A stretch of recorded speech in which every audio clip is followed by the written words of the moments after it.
सबको सादर नमस्ते जी। इस वेबिनार में सबका स्वागत है। आर्य केंद्रीय सभा की ओर से गायत्री मंत्र से शुरू करते हैं। ओम भूर्भुवः स्वः तत्सवितुर्वरेण्यं भर्गो देवस्य धीमहि धियो यो नः प्रचोदयात्। ओम भूर्भुवः स्वः तत्सवितुर्वरेण्यं भर्गो देवस्य धीमहि धियो यो न प्रचोदयात्। ओम भूर्भुवः स्वः तत्सवितुर्वरेण्यं भर्गो देवस्य धीमहि धियो यो न प्रचोदयात्। तो आपकी स्वीकृति है प्रधान जी, आरम्भ करें? हाँ जी, कहिए। आप सभी का आज के इस वेबिनार में अभिनंदन है। जैसा कि आपको ज्ञात है कि इसका जो विषय है वो हमने रखा है कि आयुर्वेद और एलोपैथी, चिकित्सा भिन्न, उद्देश्य एक। कारण है कि पिछले कुछ मास से एक समाज में ऐसी चर्चा आरंभ हो गई कि एलोपैथी और आयुर्वेद जैसे कि एक दूसरे के प्रतिद्वंद्वी हो, कंपटीटर हो। कमर्शियल टर्म में तो हो सकता है, परंतु ये इतना ज्यादा चर्चा का विषय बन गया कि एक दूसरे की विरोध की स्थिति के अंदर आ गए। तो अपना यही उद्देश्य रहा कि भाई समाज में ये जो धारणा बनती जा रही है एक्सट्रीम की, ये अवधारणा नहीं होनी चाहिए और क्लियर अपने को कुछ एस्पेक्ट्स हो, क्योंकि दोनों का उद्देश्य तो एक ही है कि भाई उपचार हो। और यदि इसी तरीके से उसकी गुणवत्ता के ऊपर इस प्रकार की चर्चा होगी तो सामान्य समाज जो है वो कंफ्यूज हो जाता है कि भाई मैं इस स्थिति के अंदर क्या करूं। फॉर एग्जाम्पल, कोई ब्लड प्रेशर की टैबलेट ले रहा है और आयुर्वेद में करे ये जो ब्लड प्रेशर की टैबलेट है इससे तो कुछ होना नहीं, वो बेचारा उसको छोड़ दे और आयुर्वेद की टैबलेट लेना शुरू कर दे और कई समस्या हो जाए। तो इस तरीके का, क्योंकि ये इतनी सेंसिटिव चीज है कि हमारे जीवन के साथ बिल्कुल जुड़ी हुई है, इसलिए मैंने कहा कुछ इसके जो आधारभूत प्रिंसिपल्स हैं वो अपने को क्लियर। तो अब देखे, वैसे तो इसमें कोई शक की बात नहीं कि आयुर्वेद जो है वो समग्रता को चलता है। ये पिछले कोरोना के पीरियड में एक शब्द बड़ा प्रयोग हुआ, ऑक्सीजन नहीं मिल रही। अब ऑक्सीजन का रहा, तो यहाँ जो ऑक्सीजन वेस्टर्न कंसेप्ट के अंदर ऑक्सीजन को तो एक ही माना गया, परंतु हमारे यहाँ तो जो प्राणवायु बोलते हैं वहां तो 10 विभाजन कर दिए कि भाई ऑक्सीजन के भी 10 विभाजन है, व्यान, अपान, उदान वगैरह वगैरह, और कूर्म और धनंजय वगैरह। तो ये थे वो, उसका वो दृष्टि थी। तो ये एक ऐसे इशू बने, परंतु हम चाहे कुछ भी कहें, कहने को और करने को जब एकदम प्रॉब्लम होती है ना तो फिर सीधा भागते हैं हॉस्पिटल के अंदर। तो ये भी व्यवहारिकता है। तो ये कारण ये रहा कि समय परिवर्तनशील है, समय की परिस्थितियां रही। किसी समय कोई उपचार की विधि अपने उत्कर्ष पे थी, धीरे धीरे कोई उसके अंदर कुरीतियां को या ढील को या कुछ ऐसी स्थिति आई कि वो समस्याएं इस प्रकार की बनी कि लोगों का विश्वास हटता गया। परंतु मुझे कहने में संकोच नहीं, मैं अपना व्यक्तिगत मत दे रहा हूँ कि आयुर्वेद भारतीय संस्कृति, वेद से निकली हुई चिकित्सा पद्धति है, इसलिए हमारे लिए बड़ी सम्माननीय है। और हम ईश्वर से कामना करते हैं कि विश्व गुरु बनने के लिए ये हमारे पास माध्यम है। समस्या जो हो गई कि ये जो आयुर्वेद के आचार्य थे उनके बच्चे बिना पढ़े हुए आयुर्वेदाचार्य बन गए और ऐसा होते होते लोगों का विश्वास उठ गया। तो आज सौभाग्य से हमारे मध्य में दो विशेषज्ञ भी कह सकता हूँ और विद्वान भी कह सकता हूँ।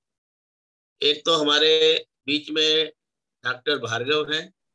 आपने बीएमएस किया गुरुकुल कांगड़ी से, उसके बाद इन्होंने आयुर्वेद के अंदर पीएचडी भी किया और नाड़ी विशेषज्ञ भी हैं ये। और जब मैं इनकी भाषा सुनता हूँ तो ये ऐसे ही आयुर्वेद की भाषा नहीं कर देते। जब ये बोलते हैं आयुर्वेद के बारे में तो उसके अंदर लगता है कि बड़े साइंटिफिक वे से ये बातों को कर रहे हैं। तो मैं इनसे बहुत प्रभावित हुआ। फिर मैंने इनसे प्रार्थना की कि मैंने कहा एक ऐसा वेबिनार है, क्योंकि ये वो व्यक्ति हैं जो एक दूरी को लेके चलने वाले नहीं है, वो सब पक्षों को समझते हैं। परंतु फिर भी मैं कहूंगा आप अपने पक्ष आयुर्वेद के ऊपर ही के अपनी बात को अच्छे ढंग से प्रस्तुत करेंगे। दूसरा, आप एमडी भी हैं आयुर्वेदा, इनका भार्गवा इंस्टीट्यूशन है। He is awarded by best consultant, Ayurveda के बेस्ट कंसल्टेंट 215 में इंडियन मेडिकल एसोसिएशन के द्वारा भी इनको ये मिला।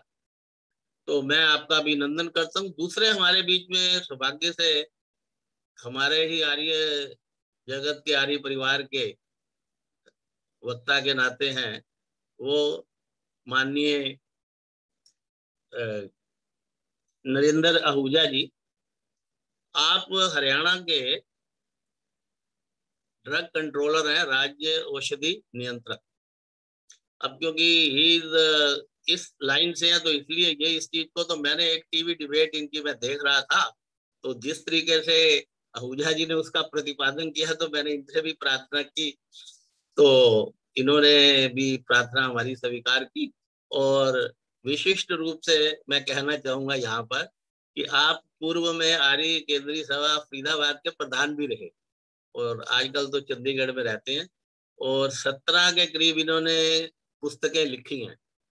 तो वेद, उपनिषद और जो दूसरी चीजें हैं उसके ऊपर भी बहुत बड़े ज्ञाता हैं। इनके प्रवचन भी कभी कभी हमें भी सौभाग्य मिलता है सुनने का। परंतु हमने जो ये विषय रखे जो सामान्य समाज के साथ और कोरोना करके विशिष्ट रूप से है, तो मैं अपनी बात को यहाँ पे समाप्त करते हुए पहले मैं प्रार्थना करूंगा डॉक्टर भार्गव जी से कि आप अपना प्रारंभिक वक्तव्य दें। कार्य इस प्रकार रहेगा कि वक्ता के बोलने के पश्चात प्रश्न उत्तर का कार्यक्रम रहेगा। उसके अंदर आप हैंड रेज कर सकते हैं तो वो प्रश्न सीधा कर सकते हैं, अन्यथा आप चैट में जाकर अपना प्रश्न डाल सकते हैं। आपके बिहाफ के ऊपर वो मैं प्रश्न कर लूंगा। तो ये दोनों प्रकार से होगा कि चाहे आप हैंड रेज करके करें, अन्यथा आप चैट के अंदर अपने प्रश्न को डाल दें। पर पहले इनका वक्तव्य रहेगा। मैं प्रार्थना करता हूँ डॉक्टर भार्गव जी से। इस कार्यक्रम में सभी पार्टिसिपेंट का भार्गव आयुर्वेदा की तरफ से, डॉक्टर अभिमन्यु की तरफ से हार्दिक अभिनंदन। आज का विषय बड़ा रोचक है। आज का विषय बहुत रोचक है। आयुर्वेद और एलोपैथी का सबका उद्देश्य एक है, मानव जीवन का कल्याण करना, शरीर के रोगों से लड़ने की क्षमता पैदा करना और रोग का निवारण करना।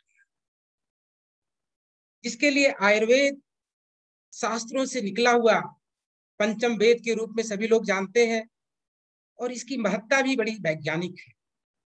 इतनी वैज्ञानिक है कि आज उसमें सर्च और रिसर्च भी होती है तो वैलिडेशन पर खरा उतरती है।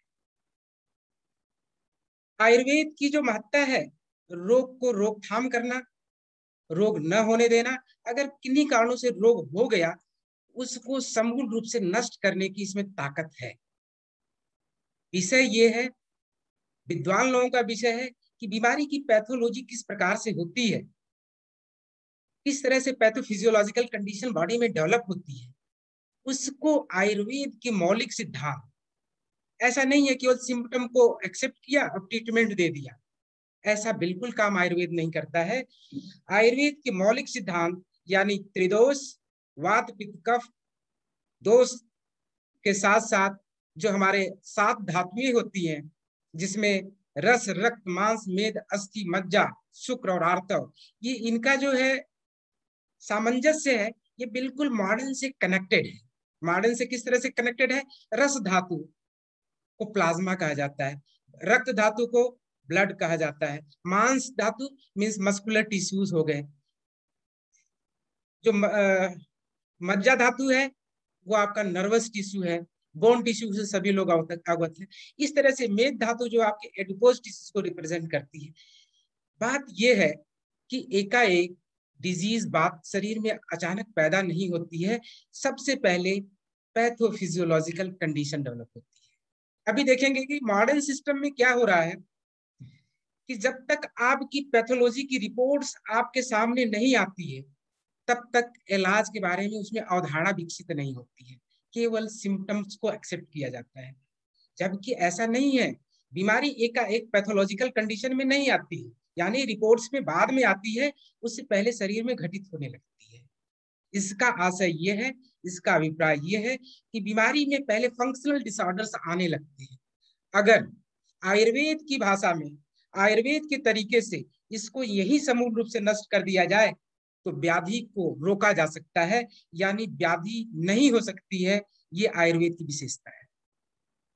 दूसरे एस्पेक्ट पर बात करते हैं। अगर व्याधि किन्हीं कारणों से, हमारे खान पान, हमारे क्लाइमेटिक, हमारी life style, there is so many factors, मतलब genetic factor, environmental factor and हमारे जो है अपने खान पान की शैली, ये बीमारियों को हमेशा एक कारण के रूप में स्थापित होती है। लेकिन ये जानना जरूरी है कि अगर बीमारी हो गई तो किस पैथोलॉजिकल कंडीशन में हुई है, किस प्रोसेस में हुई है। आयुर्वेद की विशेषता है कि उसको उसी पंचभूतात्मक, जो हमारा पृथ्वी, जल, आकाश, वायु, अग्नि, पृथ्वी, ये जो 5 पंचभूत हैं, उन्हीं का आधार बनाकर उन्हीं कंपोनेंट को आयुर्वेदिक चिकित्सक एक प्रतिनिधि और फॉर्मुलेट करके चिकित्सा करता है, जिससे चिकित्सा बड़ी फलवती होती है। यही आयुर्वेद की सबसे बड़ी विशेषता है। क्योंकि आज के युग में लोग सिम्टम लेके आते हैं और तत्क्षणात लाभ की कामना करते हैं। तत्क्षणात भी संभव है, लेकिन उसका जब तक सिद्धांत सही नहीं फॉलो करेंगे तब तक जो है चिकित्सा संपूर्ण नहीं होती है। तो आयुर्वेद का एस्पेक्ट यह है कि रोग अगर हो रहा है, पैथोलॉजी रिपोर्ट में नहीं आ रही है, तो भी रोग को आप ठीक कर सकते हैं। लेकिन यदि किन्हीं कारणों से रोग भी हो गया है, अपनी व्यक्त अवस्था में है, सिम्टम एंड साइन सिम्टम्स बहुत ज्यादा आ रहे हैं, उस कंडीशन को भी रिवर्स किया जा सकता है, ठीक किया जा सकता है, ठीक होता है। बिल्कुल 100% सत्य है, क्योंकि मैं वैद्यकीय, मेरा अनुभव भी 20 साल का है। मैं ऐसे क्रोनिक कॉम्प्लिकेटेड डिजीज का रिवर्सल में काफी सफलता मिलती है, क्योंकि इसमें सिद्धांत जो वैद्य नहीं फॉलो करते हैं। आयुर्वेद चिकित्सा का सबसे बड़ा एक ड्रॉबैक है कि लोग जो है केवल आयुर्वेद को केवल जड़ी बूटी मान लेते हैं और उसको उस प्रतिकार की रेमेडी के एस्पेक्ट पर उसको एक्सेप्ट नहीं करते हैं। करते भी हैं तो हर द्रव्य सबके लिए सही नहीं होता है, क्योंकि चिकित्सक का यह विषय होता है कि हर व्यक्ति का प्रकृति और विकृति का समझना और उसके बीच में समायोजन स्थापित करना, और उसके साथ साथ आयुर्वेद के जो फंडामेंटल प्रिंसिपल है, यानी दोष, धातु, मल और channels of the body. Channels of body की सभी एक एक एसोसिएटेड ऑर्गन्स होते हैं, उनमें एक पैथोलॉजी होती है, उस पैथोलॉजी को समझना। आयुर्वेद एक दूसरे एस्पेक्ट पर बहुत बढ़िया काम करता है, जो मेरा अनुभव है कि सभी जितने शरीर के अंग होते हैं उसको पोटेंशिएट कर सकते हैं, उसको स्ट्रेंथन कर सकते हैं जड़ी बूटियों से, क्योंकि एक एक अंग के, एक एक प्रत्यंग के एक नेचर ने आपको बहुत सटीक और सहज चीज दी है। बस उसको आइडेंटिफाई करना है, समझना है, जानना है, उसका सदुपयोग करना है। उपयोग करके अपने आप को शरीर स्वस्थ भी, शरीर में ताकत भी प्राप्त होती है, शरीर में रोगों का उन्मूलन भी हो जाता है, और भविष्य में उस तरह के रोग नहीं होते हैं, क्योंकि आयुर्वेद मानता है कि रोग वही होता है जहां शरीर में डिफेक्टिव स्पेस होते हैं। डिफेक्टिव स्पेस की अगर बात कहें, चैन जैसे कहते हैं, चैन वहीं से टूटती है जहां से कमजोर होती है। उसी तरह से शरीर में उसी जगह रोग होता है जो अंग, जो चैनल कमजोर होते हैं। जैसे एक एग्जाम्पल लेके समझते हैं कि आजकल देखेंगे इमोशनल फैक्टर, मानस बीमारियां बहुत ज्यादा हैं और बहुत तेजी से बढ़ रही हैं। लोग साइकोट्रोपिक ड्रग्स ले लेके परेशान हैं, फिर भी उसके थ्रेशोल्ड प्राप्त करने के बाद भी वो बेअसर हो जाती हैं, या तो इतना उसका सेडेटिव इफेक्ट होता है कि अपनी दिनचर्या को बहुत कुशलता से, सहजता से जीने में उनको तकलीफ आती है। लेकिन दूसरे एस्पेक्ट पर देखें तो आयुर्वेद जो रिप्रेस्ड इमोशन है, अनरिजॉल्व एंगर है, जिसकी वजह से frustration, conflict opinion, conflict of the thought, ragging of the thoughts, ये हमारे प्राणवश स्रोत है। जैसे अभी श्रीमान कीर्ति जी ने एक अपनी अभिव्यक्ति में कहा कि वायु, प्राणवायु, प्राणवायु जो होती है ये हमारी चिद आकाश का मतलब होता है synaptic gap. Synaptic gap neuron के बीच का जो गैप होता है, ये हमारी कॉस्मिक एनर्जी को ग्रहण करने का केंद्र होता है, जिसमें कॉस्मिक एनर्जी जो है लेती है, जिसकी वजह से आपका प्राणवायु का संचार होता है। और प्राणवायु सही मायने में यही जीवनदायिनी है। लेकिन जब आपका मानस विकार होता है तो प्राणवायु, जैसे इसमें क्या होता है, लोग ज्यादा सोचते हैं, छोटी छोटी सांस लेते हैं, डीप ब्रीदिंग नहीं करते हैं, और साथ में क्या होता है, उनका हृदय, लंग और ब्रेन धीरे धीरे कमजोर होने लगता है। वो छोटी छोटी बातों को सहने में असमर्थ होते हैं।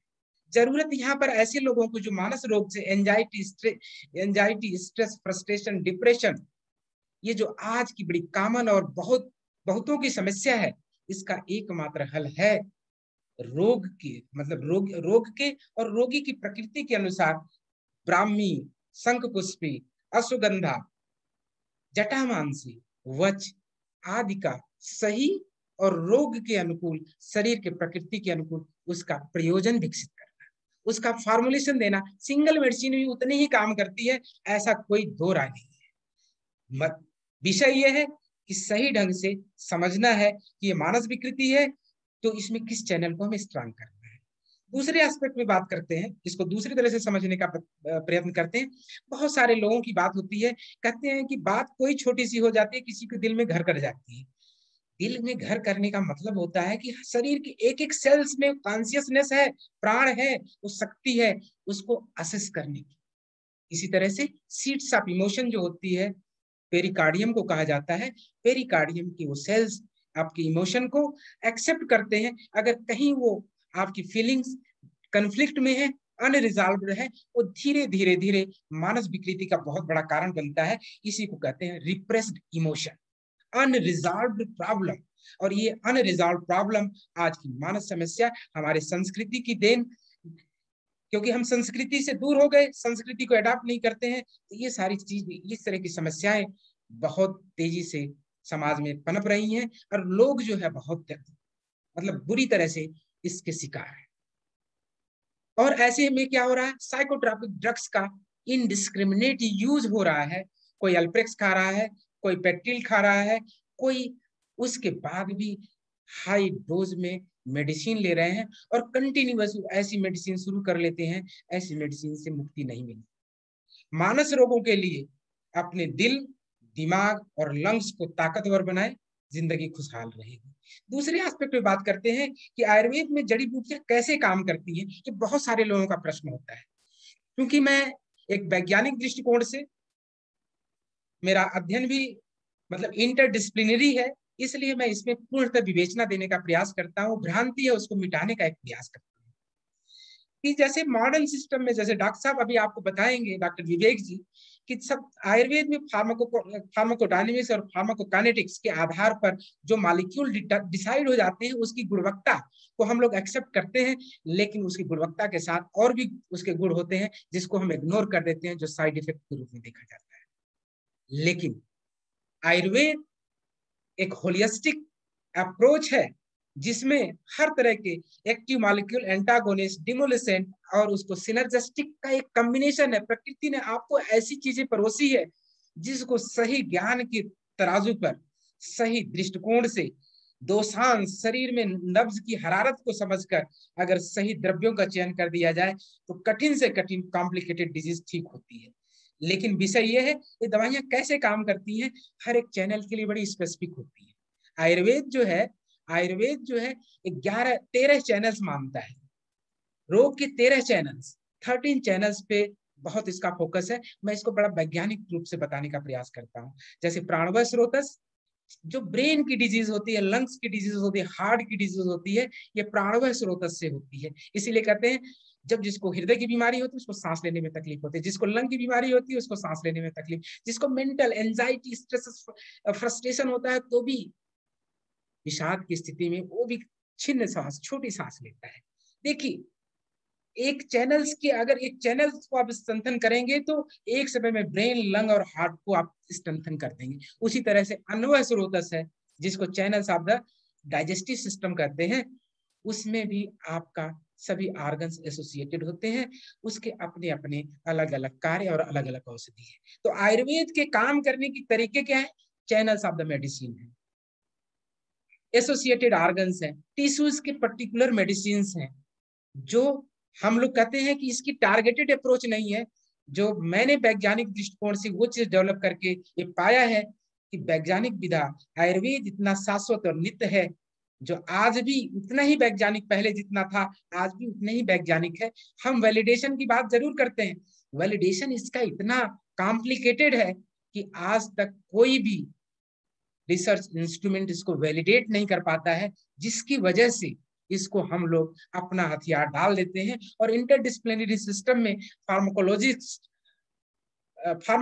और फार्माकोगनोसिस्ट, आयुर्वेदिस्ट और जो है इस तरह की इंटरडिसिप्लिनरी सिस्टम का कोऑर्डिनेशन स्टैब्लिश नहीं हो पाता है, जिसकी वजह से जो हमारे शास्त्रों में वर्णित औषधियां हैं उसका वैलिडेशन नहीं हो पाता है। अगर होता भी है तो सिंगल फाइटो मॉलिक्यूल्स का होता है, जो एक्टिव मॉलिक्यूल्स का होता है, वो काम तो करती हैं लेकिन उसके साथ साथ साइड इफेक्ट भी लेकर आती हैं।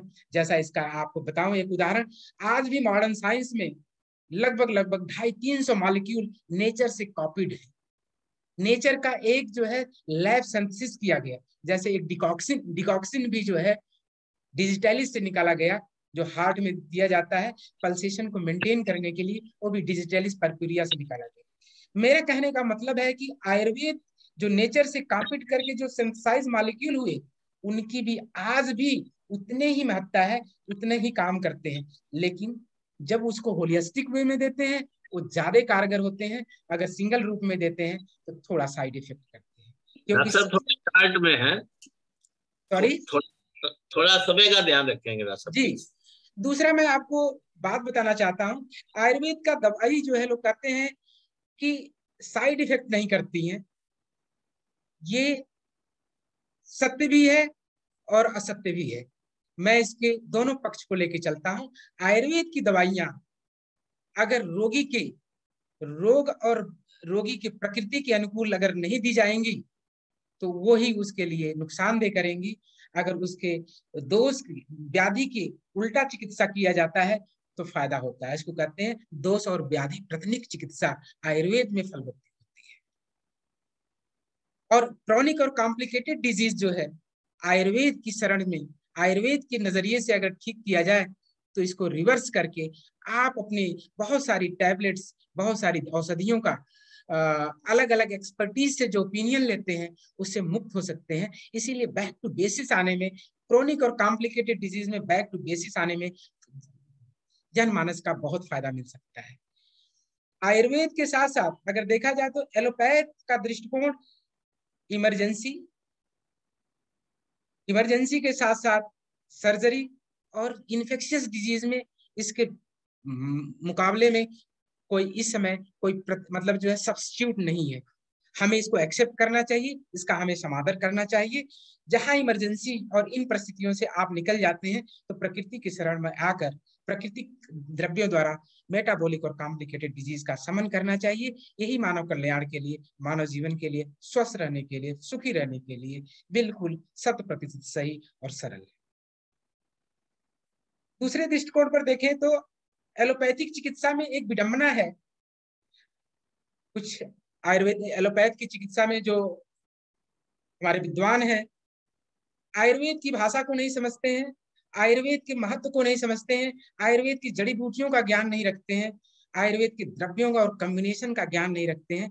लेकिन मैं चिकित्सा में हूं तो मुझे अनुभव में आता है कि उनको एक बैर रहती है। उनके मन में यह रहता है कि अगर एलोपैथ आयुर्वेद की दवाई लेने वाला व्यक्ति एलोपैथ के चिकित्सक के पास गया तो सीधे सीधे नकारात्मकता फैलाते हैं, कहते हैं कि भाई तुम्हारी किडनी खराब हो सकती है, तुम्हारा लीवर खराब हो जाएगा, तू क्या खा रहा है। ये एक तरह से भ्रांति है। ऐसे हमें अगर मानव कल्याण के लिए, लोगों को ठीक करने के लिए काम करना है, स्वस्थ रहने के लिए प्रयास करना है, सबको मानव के कल्याण के लिए कार्य करना है, तो हमें एक दूसरे की लिमिटेशन को समझना है, महत्व को भी समझना है। लिमिटेशन को लिमिटेशन की तरह से और महत्व को महत्व की तरह से उसको एक्सेप्ट करके इंटीग्रेट करके दोनों को फायदा पहुंचाना है। डॉक्टर जी प्लीज थोड़ा सा इसको समाप्त कर दीजिए है जी। दूसरे एस्पेक्ट पे कहेंगे कि जो आप आजकल का जो रिसर्च है एलोपैथ के मॉलिक्यूल के लिए, भारी भरकम रिसर्च करने के बाद भी वो कुछ समय के बाद रेजिस्ट कर जाते हैं, काम नहीं करते हैं। इसके पीछे फैक्टर ये है, ये कहा जाता है कि दवाई काम नहीं कर रही है, लेकिन आयुर्वेद की जड़ी बूटियां सदियों से उतने ही कारगर है, उतनी आज भी कारगर है, कोई रेजिस्टेंस डेवलप नहीं होता है। उसके पीछे यही कारण है कि जो म्यूटेशन है, जो नेचर के साथ कंडीशन है, उसकी जो समग्रता है, उसको कोई हमारा फॉरेन बॉडी, कोई इन्फेक्शियस पैथोजन उसको कन्वर्ट नहीं कर पाता है। दूसरे एस्पेक्ट पर एक और लोक मत है, भ्रांति है कि लोग कहते हैं कि आयुर्वेदिक दवाइयां बहुत गर्म होती हैं। ये सबका विषय है, सबके मन में प्रश्न होता है जो आयुर्वेद के ज्ञाता नहीं है। इसके बारे में मैं छोटा सा एक उदाहरण प्रस्तुत करना चाहता हूँ। आयुर्वेद की दवाइयां गर्म नहीं होती हैं, ये एक अपवाद है, एक लोकमत है। लेकिन ये गर्म भी होती हैं, ठंडी भी होती हैं। अगर जिसके शरीर में गर्मी की शिकायत है, जिसका बॉडी का कॉन्स्टिट्यूशन फायर वाला है, उसको गर्म औषधि देंगे तो गर्म होगी। इसलिए नाड़ी के आधार पर समग्रता को ध्यान में रखते हुए, दोष प्रकृति का ध्यान देते हुए अगर इलाज का दृष्टिकोण सही रखेंगे तो इस तरह की दिक्कतें बिल्कुल नहीं आएंगी। अगर होंगी तो उसका समाधान है। और दूसरी बात मैं कहूंगी कि जैसे अभी लोग कहते हैं कि आयुर्वेदिक दवाइयां जो है किडनी और गुर्दे को खराब करती है। आप लोगों की जानकारी के लिए बताना चाहता हूँ, साझा करना चाहता हूँ कि आयुर्वेद के जो कुटकी, चिरायता, कालमेघ, कासनी ऐसे इंग्रेडिएंट्स हैं जो लीवर में आज भी उतने ही कारगर हैं, जबकि आपको एलोपैथ में आज भी लीवर के लिए बहुत ही, पैथोबैसिलरी सिस्टम के लिए बहुत कारगर दवाई नहीं आ पाई है। लेकिन इस महत्ता को समझना चाहिए और इसका प्रयोग भी करना चाहिए। इसी तरह से किडनी के डिसऑर्डर्स में भी बहुत अच्छा आयुर्वेद काम करता है, जबकि हमारे एलोपैथ के फिजिशियन भाई क्या करते हैं, उसमें केवल डायलिसिस के अलावा उनके पास कोई ऑप्शन नहीं है। लेकिन सीरम क्रिएटिनिन और यूरिया को मिनिमाइज करने के लिए आयुर्वेद को सहारा लेकर अगर डायलिसिस की स्थिति से दोनों को इंटीग्रेट करके, मेरा लास्ट में कहना यही है कि दोनों की अपनी एक लिमिटेशन है, दोनों का एक महत्व है।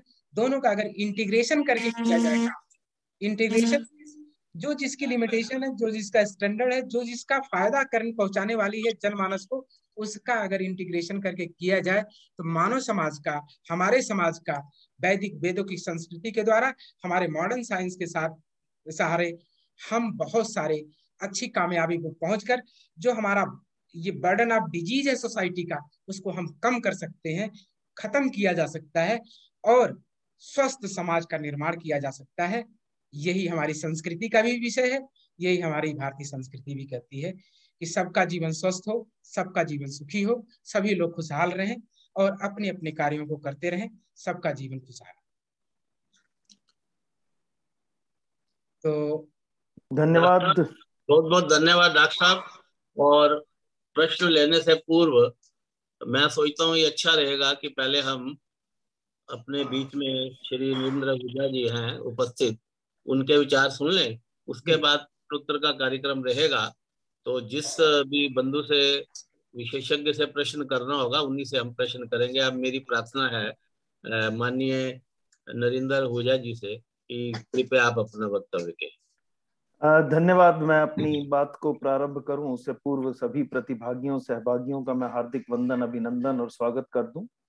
यज्ञ के उपरांत आर्य केंद्रीय सभा दिल्ली प्रदेश द्वारा जो ये कार्यक्रम वरिष्ठ उप प्रधान सम्माननीय सुरेंद्र रैली जी और सचिव श्री कीर्ति शर्मा जी एवं अन्य सभी सदस्यों द्वारा ये पुरुषार्थ करके जो आयोजन किया गया है, उसके लिए आप सभी बधाई के पात्र हैं। जो विषय मुझे बतलाया गया और जिस विषय के लिए विशेष रूप से फोन किया गया, मुझे लगता है कि इसको जरा अगर मेरे माइक को ठीक कर देंगे तो मैं ठीक से शायद बोल पाने में समर्थ होऊंगा, क्योंकि अभी लगता है कि अभी कीर्ति जी का माइक ऑन है और वो बीच में है। आप इसे कृपया, जो भी होस्ट हैं या जो भी इसको ठीक कर रहे हैं, उसको ठीक कर देंगे। एक दूसरा, मैं यहाँ एक बात स्पष्ट कर दूं, जो विषय मुझे दिया गया था वह विषय थोड़ा सा भिन्न था और उस पर चर्चा भी कीर्ति शर्मा जी ने मुझसे दूरभाष पर संपर्क करते हुए की। विषय था कि दोनों आयुर्वेदिक और एलोपैथिक दोनों का सामंजस्य स्थापित करते हुए किस प्रकार से हम मानव समाज को इस तथाकथित जो एक वैश्विक महामारी के रूप में कोरोना आया है, इसे हम किस प्रकार से निजात पा सकते हैं या दोनों के सामंजस्य से किस प्रकार लाभ उठा सकते हैं। आपने परिचय देते समय जो मेरा परिचय दिया आर्य समाज के संदर्भ में उचित है, इसीलिए मैं कह सकता हूं कि एलोपैथिक साइड में मैं राज्य औषधि नियंत्रक या स्टेट ड्रग कंट्रोलर होते हुए भी चूंकि आर्य समाज से और वेदों की जड़ों से जुड़ा हुआ हूं, तो आयुर्वेद के बारे में भी पूर्ण ज्ञान, पूर्ण तो नहीं काफी ज्ञान रखता हूं। तो मैं अब सीधा विषय पर आता हूं और जो विषय मुझे दिया मैं उसी पर चर्चा करता हूं। मैं बिल्कुल भी विरोधाभासी बातें बहुत सी हैं, मैं पूरा लंबा चार्ट बना करके विरोधाभासी बातों को भी रख सकता हूं। कुछ प्रश्न भी आए हैं जिसमें कुछ पूछा भी गया है, उसका उत्तर भी दूंगा। लेकिन मैं पहले जो जिस प्रकार से मुझे कहा गया उसका मैं पहले आपको बतला दूं। प्रथम ये कि मुझे ये कहा गया कि इनका सामंजस्य कैसे स्थापित हो। इसके लिए बड़ा सीधा सच्चा सही इसका उत्तर है कि आयुर्वेदिक दवाई के साथ एलोपैथिक दवाई देना कहीं भी प्रतिबंधित या प्रोहिबिटेड नहीं है। एक दूसरा, जहां तक मैं आयुर्वेद की बात करता हूं तो आयुर्वेद की जड़ें, वैद्य जी ने पंचम वेद कहा, तो आर्य समाज के हम सभी लोग बैठे हैं, एक बात हम निश्चित रूप से जानते और मानते हैं कि वेद अपौरुषेय ग्रंथ है, ईश्वरीय वाणी है। वेद केवल और केवल मात्र परम पिता परमेश्वर द्वारा सृष्टि के निर्माण के समय सृष्टि में रहने वाले समस्त प्राणियों के लिए एक आचार संहिता के रूप में दिए गए, और चूंकि ये आचार संहिता के रूप में दिए गए तो निश्चित रूप से इसमें मनुष्यों या अन्य प्राणियों को होने वाली समस्त व्याधियों से बचने व उनका उपचार करने का माध्यम भी बतलाया गया।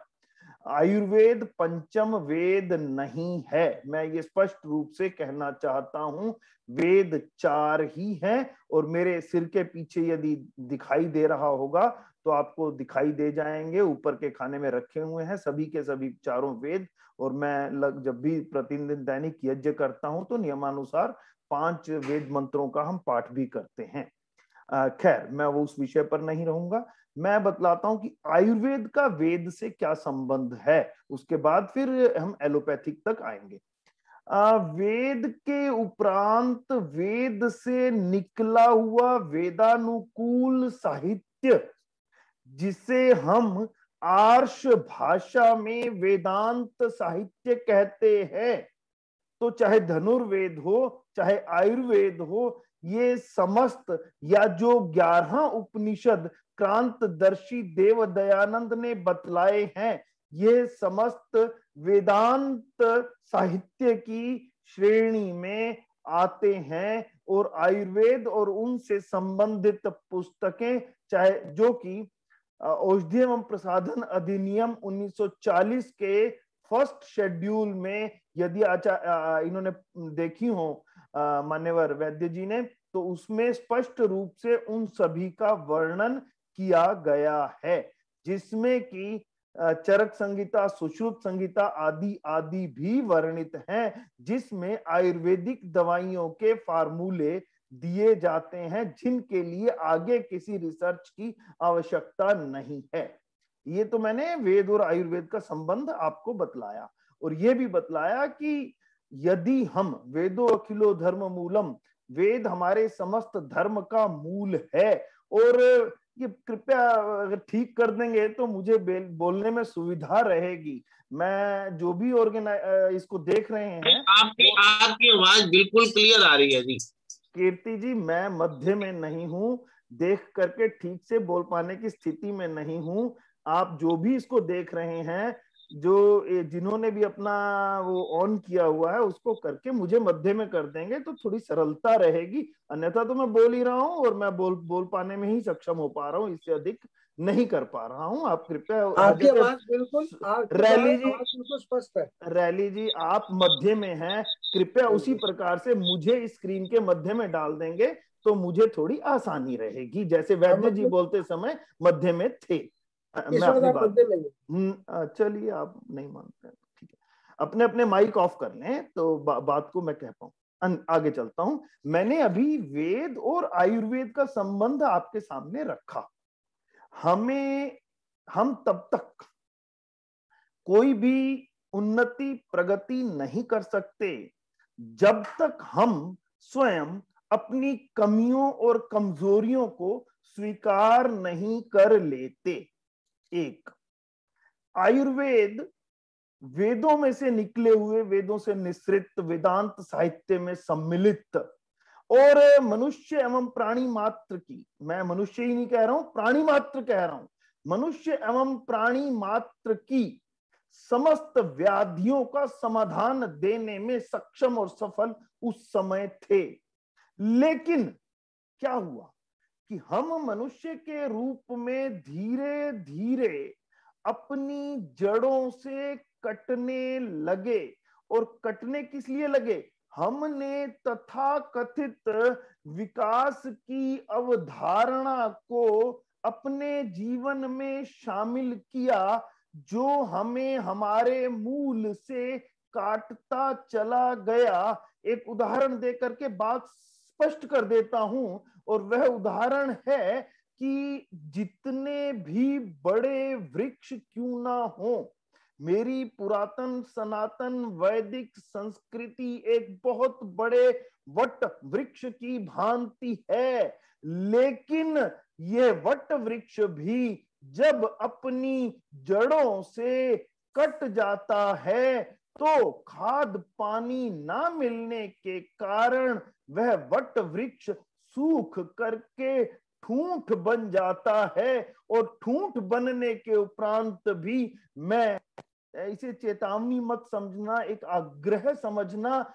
समस्त आयुर्वेदाचार्यों को एक आग्रह कर देना चाहता हूं कि अपनी जड़ों की तरफ लौटो, जड़ों से जुड़ो, अपना खाद पानी जहां से आपको मिलता था उस वैदिक संस्कृति के साथ जुड़ो, तभी आप निश्चित रूप से स्वयं को समृद्ध कर पाओगे।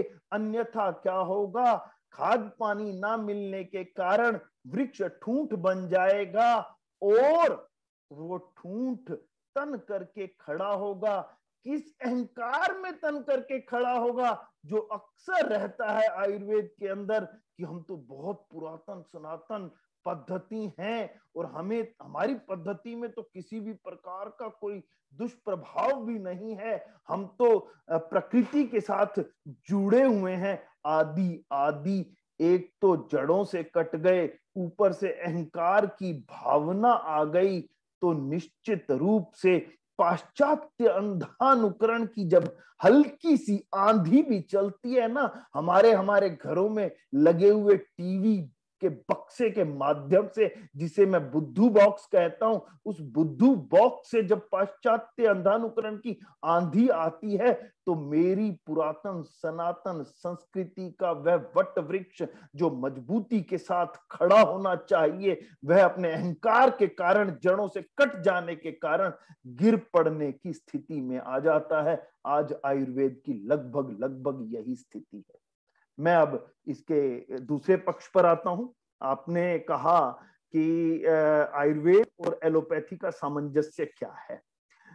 मेरे देश में बड़े दुर्भाग्य के साथ जब मेरा राष्ट्र स्वतंत्र हुआ, राष्ट्र तो स्वतंत्र हो गया, रैली जी और कीर्ति शर्मा जी विशेष रूप से इस बात को सुनेंगे, लेकिन हम इस राष्ट्र के नागरिक, या कहें कि उस समय के मेरे राष्ट्र के नीति नियंता शायद गुलामी की मानसिकता से स्वतंत्र नहीं हो पाए, और राष्ट्र की स्वतंत्रता के समय मेरे राष्ट्र की दशा और दिशा तय करने के लिए जो निर्णय लिए गए वो शायद कुछ गलत दिशा में चले गए। उनमें से 2 निर्णयों के बारे में बात करता हूं। निर्णय बहुत से ऐसे हुए, मैं उन पर चर्चा नहीं करूंगा, लेकिन 2 पर बात करके 1 पर चर्चा करूंगा। एक, मेरे राष्ट्र की शिक्षा व्यवस्था। 3 शिक्षा व्यवस्थाएं थी। गुरुकुलीय शिक्षा व्यवस्था, स्वामी श्रद्धानंद जी द्वारा स्थापित, प्राचीन को नवीन के साथ मिलाकर के आगे बढ़ने की शिक्षा व्यवस्था, श्वेत वस्त्रधारी सन्यासी, मैं उन्हें श्वेत वस्त्रधारी सन्यासी कहता हूं, और त्याग मूर्ति महात्मा हंसराज जी द्वारा स्थापित डीएवी की शिक्षा व्यवस्था, और तीसरी शिक्षा व्यवस्था मेकाले की, वो शिक्षा व्यवस्था जो शायद ब्रिटिश संसद में लॉर्ड मेकाले ने ये कह करके दी थी कि इस शिक्षा व्यवस्था को देकर के मैं भारत को सदा सर्वदा के लिए मानसिक गुलाम बना करके रखूंगा। ये 3। दूसरा जो आज का विषय है उस पर मैं बात बतला दूं। आज का विषय है आयुर्वेद और एलोपैथिक। जब मेरा राष्ट्र स्वतंत्र हुआ उस समय मेरे राष्ट्र के नागरिकों के लिए चिकित्सा प्रणाली के रूप में मुख्य रूप से एलोपैथी को स्वीकार किया गया। उस समय क्यों नहीं जो स्वदेशी मंच थे, आर्य समाज था या अन्य ऐसी सांगठनिक संगठन थे जो जड़ों से जुड़े हुए थे, उन्होंने इस बात को कहा। लेकिन अब आकर के कुछ स्थितियां परिवर्तित हो रही हैं, और उन स्थितियों के परिवर्तन की मैं चर्चा करता हूं जहां आयुर्वेद और एलोपैथिक में सामंजस्य स्थापित हो रहा है। कैसे? विषय था कोरोना महामारी का भी। कोरोना महामारी के आने से पूर्व अन्य सभी, केवल आयुर्वेदिक ही नहीं, आयुर्वेदिक, सिद्धा, यूनानी, होम्योपैथी, आयुष पूरा, जिसमें योगा भी साथ मिला लेंगे, इन सभी को मिलाकर के एक आयुष मंत्रालय का गठन और उसका बराबर का वजन। और जब कोरोना महामारी आई तो आपने देखा कि चूंकि ये नई बीमारी थी और नई बीमारी के इलाज के लिए कोई दवा किसी भी पैथी में न तब उपलब्ध थी न आज उपलब्ध है। मैं ये स्पष्ट कहना चाहता हूं, ना एलोपैथी में। हम जो भी कहते हैं कोविड ट्रीटमेंट नहीं कहते, हम कहते हैं कोविड मैनेजमेंट ड्रग्स हैं। कोई भी नहीं, चाहे वो आप नई नई आती है, रेमडेसिविर आती है, प्रोटोकॉल बदलता है, रेमडेसिविर आती है, चली जाती है, टोक्लिजुमैब आती है, आता है, लगता है, बहुत गंभीर मरीजों को के इलाज के लिए प्रयोग होता है। कितने बच पाते हैं, नहीं बच पाते हैं, वो निर्भर करता है स्थितियों के ऊपर। अन्य सभी, प्लाज्मा थेरेपी आई गई, ऑक्सीजन थेरेपी चल रही है, आदि आदि। जिंक आया, जिंक का हाँ भी हुई, ना भी हुआ, लेकिन साथ ही साथ गिलोय घनवट्टी भी आई, साथ ही साथ आर्सेनिक एल्बम 30 होम्योपैथी की भी दी गई, साथ ही साथ स्वामी रामदेव जी द्वारा एक शोध से दिया गया प्रोडक्ट कोरोनिल की गोलियां भी दी गई, श्वासरी वट्टी भी दी गई, अणु तेल भी दिया गया, आदि आदि। ये सब कोरोना के इलाज में भारत सरकार द्वारा प्रोटोकॉल जारी करते समय उस पत्र में ये सभी की सभी चीजें दी गई। आयुष 64 भी था और उसमें आयुष काढ़ा भी था, जो कि हम अपने घरों में प्रतिदिन प्रयोग करने का प्रयास करते हैं। मैं एक बात यहां कह दूं, जिस बात से प्रभावित होकर के शायद कीर्ति शर्मा जी ने मुझे आमंत्रित किया आज की, कि एक हम आज के स्वास्थ्य युद्ध में इस तथाकथित रूप से, मैंने तथाकथित शब्द का प्रयोग किया है, जानबूझकर किया है, तथाकथित रूप से जिसकी उद्गम स्थली, रोग की उद्गम स्थली चीन है। चीन अपने साम्राज्यवाद की कामना में शायद इस प्रकार से जो रोग का उद्गम हुआ वो एक प्राकृतिक रूप से हुआ या फैलाया गया, मैं इस पर कोई आधिकारिक टिप्पणी इस पद पर बैठ करके नहीं कर सकता हूं, लेकिन इतना अवश्य कहूंगा कि ये एक जांच एवं शोध का विषय अवश्य है। लेकिन आर्य समाज की दृष्टि से चर्चा करूं तो एक बात बड़े स्पष्ट रूप से कह सकता हूं कि सत्यार्थ प्रकाश में भी जब भक्ष्य अभक्ष्य की बात आती है, अगर हम आयुर्वेद की बात करते हैं, वेद से जुड़ने की बात करते हैं, पुरातन सनातन वैदिक संस्कृति की बात करते हैं, तो यदि ये प्राकृतिक रूप से भी फैला तो चमगादड़ से आया। अरे भाई, मनुष्य के लिए चमगादड़ कब से भक्ष्य हो गया था, है? जिसे हम देखना भी पसंद नहीं करते, जिस खाद्य पदार्थ पर चमगादड़ का कुछ पड़ भी जाए या कमरे में भी चमगादड़ घुस जाए, रसोई में चमगादड़ घुस जाए, तो हम उस रसोई में पड़ी हुई सारी चीजों को बाहर फेंकना पसंद करते हैं, उसको हम भोजन के में प्रयोग नहीं लाते। अरे उस चमगादड़ का सूप बना करके पीने से ये कोरोना नामक वायरस उन चमगादड़ों से मनुष्यों में चला गया, ऐसा दावा WHO द्वारा भी और अन्य द्वारा किया जा रहा है। ऐसा क्यों किया जा रहा है भाई? क्या कृपया आप भक्ष्य भक्ष्य ही पढ़ लेते, जो वेदों का एक मूल सिद्धांत है उसी को देख लेते, आयुर्वेद का मूल सिद्धांत है उसी को देख लेते। एक बात और कह देता हूं, मेरी इसे एक उसमें ले लेना, एक सूत्र वाक्य में ले लेना इसको, मेरी पाकशाला ही मेरी दवाइयों की रसायनशाला है। इसमें शायद वैद्य जी भी इस बात से सहमत होंगे। मैं फिर से दोहराता हूं, इस वाक्य को ध्यान से सुनेंगे, इसे सूत्र वाक्य के रूप में लेंगे। मेरी पाकशाला, मेरी रसोई ही मेरी रसायनशाला है। यदि ये भक्ष्य भक्ष्य का ध्यान में रखते हुए मेरे राष्ट्र के लोगों ने या चीन में भी उस समय के लोगों ने अभक्ष्य को छोड़ दिया होता तो ये कोरोना वायरस की उत्पत्ति संभव नहीं थी, जैसा आज कहा जा रहा है। फिर आता हूं बात पर वापस। मुझे अब इस समय इस वैश्विक महामारी के स्वास्थ्य युद्ध को दोनों को साथ मिला करके लड़ना है, एलोपैथिक को भी और आयुर्वेदिक को भी। मैं इस समय बिल्कुल भी इस बात के लिए बैठा ही नहीं कि आयुर्वेदिक में ये अच्छा है, एलोपैथिक में ये अच्छा है। मैं इस बात के लिए आज बैठा हूं कि दोनों के विशिष्ट गुणों का हम संवाद करते हुए, विवाद नहीं करेंगे, संवाद करते हुए, प्रयोग करते हुए इस वैश्विक महामारी के विरुद्ध युद्ध में एक साथ आगे चलते हुए संघर्ष करेंगे तो विजय पाएंगे। कैसे? अब उत्तर दे दूं, आप कहेंगे कि प्रश्न ही प्रश्न देकर के चले जाएंगे तो उसका कोई लाभ नहीं है। 5-10 मिनट में उत्तर दे देता हूं।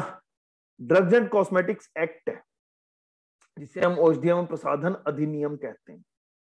ये चाहे आयुर्वेदिक दवाइयां हो, चाहे एलोपैथिक दवाइयां हो, चाहे होम्योपैथिक दवाइयां हो, इन तीनों के लिए ये पुस्तक एक ही है जी, कोई अलग नहीं है जी।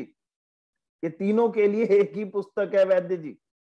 आयुर्वेदिक दवाइयों के लिए भी कानून इसी में है, एलोपैथिक के लिए भी इसी में है, आयुर्वेदिक के लिए भी इसी में। मैं एक छोटी सी बात को ले लेता हूं, आपको बिल्कुल स्पष्ट रूप से समझ में आ जाएगा कि एलोपैथिक दवाइयां किसे कहते हैं, आयुर्वेदिक दवाइयां कहते किसे हैं। तो इसके लिए इसकी परिभाषा देखनी होगी हमें, और परिभाषा कहाँ देखनी होगी? जो कानून की किताब में दी या जो पुरानी पुस्तकों में दी, इन्हीं दो जगह से लेकर के समाहित करके ही तो चलेंगे। उससे पहले मैं परिभाषा लूं, मैं एक वाक्य कह देता हूं, उसको भी सूत्र वाक्य के रूप में ले लेंगे। आयुर्वेद के प्राचीन ज्ञान पर ध्यान से लेंगे, इसको सूत्र वाक्य के रूप में लेंगे। आयुर्वेद के प्राचीन ज्ञान को आधार बनाकर यदि हम एलोपैथी के शोध के नवीन की बुलंद इमारत, एक मजबूत एक इमारत खड़ी करेंगे तो निश्चित रूप से हम अपनी समस्याओं का समाधान कर पाएंगे। एक और दे देता हूं। रैली जी, हम एक घर में फोटो लगाते हैं जिसमें वो 5 घोड़े जुटे रहते हैं और उन 5 घोड़ों पर जो 5 महाभूतों का नाम लेकर के बतलाया वैद्य जी ने, अग्नि जल वायु आकाश पृथ्वी आदि, तो वो लिखा भी रहता है किसी किसी पर। तो ये 5 घोड़े आप एक थोड़ा सा एक देखें, सोचें, चिंतन करें कि ये 5 घोड़े अगर अलग अलग दिशाओं में लगा दिए जाए और फिर कृष्ण जैसा सारथी भी उस रथ पर बैठा हो, उस रथ को चलाने का प्रयास करे, तो क्या वो युद्ध लड़ेगा या रथ टूटेगा? 5 घोड़े अलग अलग दिशा में हैं, ये पहले समझ लीजिए आप। मेरा पूरा विचार है वैद्य जी कि वो 5 घोड़े यदि अलग अलग दिशा में लगे होंगे तो रथ टूटेगा, युद्ध तो हम हार ही जाएंगे जब 5 घोड़े अलग अलग दिशा में लगे होंगे। इस समय वैश्विक महामारी का संकट का समय है और हम अपने इन्हीं आयुर्वेदिक, एलोपैथिक, होम्योपैथिक, यूनानी, सिद्धा, योगा आदि के घोड़ों के साथ रथ पर सवार होकर के इससे अपने राष्ट्र को, राष्ट्र के नागरिकों को बचने और बचाने का प्रयास कर रहे हैं। तो मेरा एक निवेदन है, ये जो विषय आज रखा था या जहां MH1 न्यूज चैनल प्राइम पर देख करके रैली जी ने मुझे आमंत्रित किया, उस समय भी यही बात आई थी। मैंने तब भी यही कहा था कि मैं यहाँ टीवी पर जो टीवी एंकर या एंकराएं बैठ करके बंदरों की तरह लड़ाती हैं या मुर्गा लड़ाने का काम करती हैं, मैं वो मुर्गा लड़ने वाला काम तो करने आया नहीं हूं। मैं विवाद नहीं करूंगा, संवाद करूंगा और संवाद में केवल दोनों की अच्छी बातों को लेकर के आगे रख करके और इसका कोई निदान निकालने का प्रयास करूंगा, क्योंकि संवाद के समुद्र मंथन से जो अमृत निकलता है वही जीवन दे सकता है, ऐसी मेरी बहुत एक मजबूत मान्यता है। अब ये संवाद कैसे हो, मैं उस पर आ जाता हूं। देखिए, कोई भी दवा जो किसी भी व्याधि के निदान में काम में आती है, जिसकी परिभाषा दी हुई है इसी ड्रग एक्ट के अंदर, तो पहले सेक्शन 3A के अंदर जो परिभाषा दी वो आयुर्वेदिक की दी। हमारी परिभाषा एलोपैथिक वाली, हमारी नहीं, बाकी जो एलोपैथिक की परिभाषा, मैं हमारी क्यों कहूं, मेरी तो दोनों ही है भाई, मेरी तो दोनों ही है। मैं मान करके चलता हूं कि दोनों ही मुझे देखनी है। तो एलोपैथिक की 3B में दी हुई है, उसके बाद दी हुई है, यानी कि जो संविधान के निर्माता ने थे उन्होंने कम से कम इस क्रम को तो ध्यान में रखा। जो पुरातन सनातन है उसको पहले दे दिया, जो नवीन है उसको बाद में दे दिया। ठीक है जी। इन दोनों परिभाषाओं में बड़ी बड़ी साम्यता है ताकि दोनों एक साथ चल सकें। दवा कहते किसे हैं? किसी भी डिजीज या डिसऑर्डर के जो प्रिवेंशन में काम आए 1, डायग्नोज में काम आए 2, मिटिगेशन में काम आए 3 और चौथा ट्रीटमेंट में काम आए 4।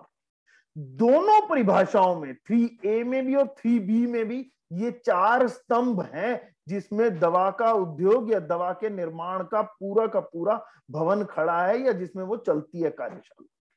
ठीक है, वो अंतर क्या है? अंतर भी तो होगा ना कहीं, तभी तो आयुर्वेदिक दवाइयां अलग हैं, एलोपैथिक दवाइयां अलग हैं।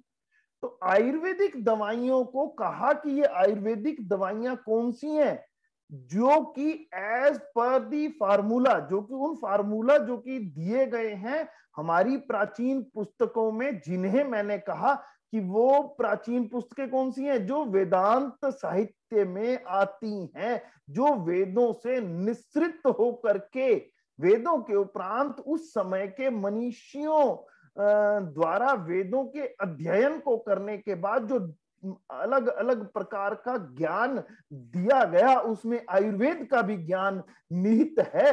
तो उस ज्ञान को हम कह सकते हैं कि उसमें जो फार्मूले दिए गए उस समय की बीमारियों के, वो इसमें दिए गए हैं।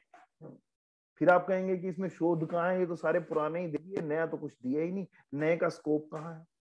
3B में नए का स्कोप भी है, लेकिन नए का स्कोप कहां आता है जाकर के? इसी एक्ट को जब आगे जाकर के देखेंगे तो 3H1 एंड 3H2 सेक्शन आते हैं 2, उसमें पेटेंट एंड प्रोप्राइटरी ड्रग्स आती हैं। पेटेंट एंड प्रोप्राइटरी ड्रग्स में जब हम पढ़ते हैं तो हम देखते हैं कि यहाँ आयुर्वेद के शोध के लिए पूरा स्थान दिया है इस सरकार ने, ताकि आयुर्वेद भी नई नई बीमारियों के विरुद्ध अपनी दवाइयों का शोध करते हुए उस पर भी कुछ अपना कह सके कि नहीं, हमारे पास भी, हमारी चिकित्सा पद्धति में भी इसके विरुद्ध लड़ने के लिए यह एक चीज है। अब मैं एक विषय जिसके बाद ये आयुर्वेदिक वर्सेस एलोपैथिक की एक विवाद प्रारंभ हुआ, मैं उसको भी एक बार के लिए टच कर लेता हूं। ये विवाद कहां से प्रारंभ हुआ था? कोरोनिल की गोली से। जब कोरोनिल की गोली को कहा गया कि ये कोरोना की दवाई है, कोरोना की दवाई हम कह ही नहीं सकते थे जी, हम कोरोना के विरुद्ध दवाई अभी किसी भी पैथी में कह ही नहीं सकते हैं जी। क्या कह सकते हैं? अधिक से अधिक वायरल एंटीवायरल ड्रग्स होती हैं, लेकिन कोरोना एक नया वायरस है, उसके विरुद्ध अभी तक कोई दवाई निर्माण नहीं हुई किसी भी पैथी में। एक दूसरा, उस समय जो ये शंका आई और जो विवाद उत्पन्न हुआ उसका निदान उसी समय मैंने दिया था, क्योंकि मैं सेंट्रल गवर्नमेंट की ये DMROA की कमेटी रही, drugs and magic remedies objectionable advertisement act के अंदर।